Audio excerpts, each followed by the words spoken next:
You've had a couple medical scares in your career Yeah. that really kind of course, changed Yeah. you, Yeah. driven you.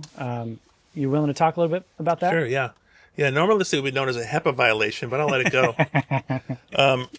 So what he's referring to is, and this is a really, I think probably one of the best lessons I can offer today is, I've had two strokes. Now, of course, I look like a perfect male specimen as I sit here, certainly, of course. However, I am not. And when I was the ripe old age of 44, I had a stroke. And it was not cardiac related, it was stress induced. And I didn't have any deficits, but I had instant blindness, just a ripping headache, and I was disoriented and went to the hospital because of my age, and I didn't have the normal stroke-like symptoms, paralysis, Yeah. dysphagia, all that. The ER doc said, "Oh, you have a migraine. Go home." And of course, I had a stroke. So the next morning, I'm still not right. My wife takes me to the firehouse, who takes me to the hospital in an ambulance, and she gets in the doctor's face and said, "Hey, look, butthole, my husband is not right. Give him an MRI. Yeah. None of this, go home crap." Well, we found out I had a stroke. And I had a full workup, cardiac and everything else, and I had a heart monitor in my chest for 2.5 years, and it had no arrhythmias, no typical AFib. It wasn't due to a cardiac event as much as it was due to stress. The stress caused a vasospasm in my brain. The Yeah. blood vessels in my brain spasmed. It's like the ultimate worst migraine in the universe you could ever have, that makes you blind basically and shuts you down. So it took 4 months to recover. I went back to work. And what I learned was that I allowed this stress in my life to get the best of me. I'm not going to blame anybody. I teach my daughters to this day, there's no victims in this house. I'm not going to let you be, we live in a world of victimhood and victims, and we do not have victims in this house. You're not victims. And they'll tell you that. They'll say, "Daddy says no victims." And it's true, because I know what victimhood really is. We both do, right? Yeah. We know what victims look like. They're usually bleeding, and we can see their brain. Yeah. So, despite what society says, no victims.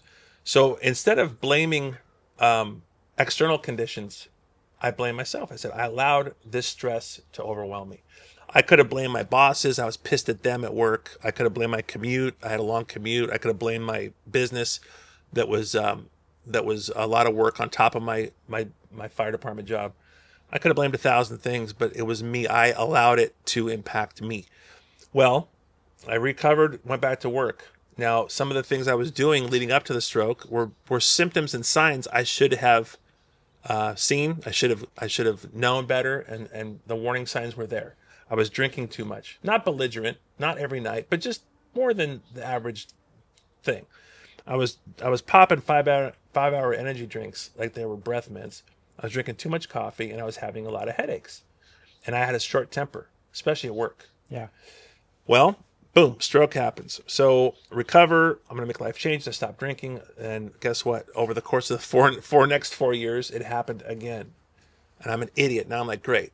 So a second stroke, 4 years later, same ideology, same exact leading up, all those things I was doing wrong, not working out, not managing my stress, allowing people at work to piss me off. This probably sounds familiar to some of you guys. Boop, same exact thing happened. And I was like, oh my God, how did I let this happen again? Right. 4 years later. And by the grace of God, I recovered again. And that stroke was in 2017. And so that was 8 years ago. So thank God, I was able to go back to work, and I finished my last few years full-time, normal. And I really made a point, like, no more drinking, stress management, and boundaries and priorities and strategic tactical task in the personal life. A lot of prayer, a lot of faith, yeah, a lot of grace from God. So yeah. So can you give me some examples of the things that you changed? Because I feel stress. We all feel stress, Yeah. especially when it comes to work, especially when it comes to our family. Mm-hmm. It's lonely being a father, Mm-hmm. a husband. What were some of the things second time around? Okay, I tried this the first time. Can you just give me some more examples of Well, kind of what you changed? this time, like, When I say I quit drinking the first time, that only lasted a few weeks. Okay. This was like, okay, lifetime, I'm not drinking anymore. Yeah. Coffee, never again. Stress, perspective, not hitting my head against the wall and being pissed at the wall. Okay, it's not the wall's fault that your head is a pulp. It's your fault. And so that's what I started doing. Started setting boundaries, not only around me as far as like work, but boundaries in myself as far as how I let things bother me. Yeah. Priorities. I had to go back to my faith and remember I have an eternal perspective and look at the big picture of life. I focused on my children, my kids, my wife more instead of trying to save the world. You know, I thought I was the only person that knew how to command a fire and I had to teach the whole world to do it.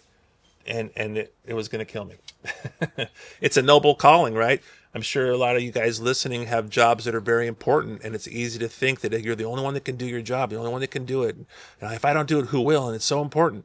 That's just ego talking. It's just ego talking, and it'll kill you. Ego. There's a dear friend of mine and mentor named Alan Brunacini. He used to say, "Egos eat brains," and that is a true statement. It's very easy to be part of a rescue team or incident commander, or a firefighter, or a fire chief, trying to be better at saving lives. Who's going to argue with that? But when you obsess about it and you take it personal when other people don't agree with you at work, and you let it consume you, and you fail to see the warning signs that you're not sleeping well, you have headaches, you're short-tempered, you're drinking too much coffee just to get through the day. Those are all warning signs that you need to take a step back, or you're not working out right.